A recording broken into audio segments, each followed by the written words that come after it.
banda guda uku wakatanni. Ana jin ki. Baba yana ta wani iri a cikin gidan da ka san ya haukace haka yake ta kai. Ni fa abin ya ishe ni shi yasa an ce bari in daji da son faɗa maka ina. Alƙur'an dole abam. Salamu alaikum. Alaikum salam. Yaro. Yawa sannu dai. Sannu ka dai. Aban kawan koma.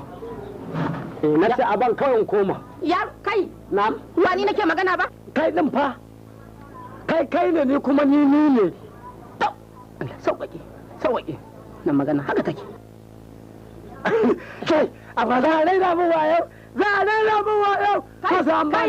Kai. Ka tara mutane a cikin gida. Na tara.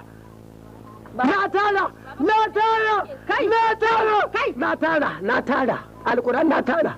To yanzu me kaka? Abin da ya kawo ni na zo da kya manufofi tare da jigajigan misalai ba don komai ba don kara ma da na maku ba. Baba. Na dai gaya maka dambu.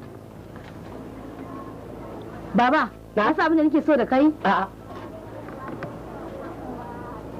To. Kuma ni a bar kawai. To yanzu yaro me kake so? Hanya. Kakanan. Inna lillahi wa inna ilaihi. Wato da an ce mai hanya, da an ce mai kake so, aka ce hanya, sai kama dauka da gudu. Inna lillahi. Zuwa wannan abu na lafiya ne? Wannan fa abin sai an duba. Allah dai ya kyauta baba. Sauke. Allah ya mana maganin wannan abu.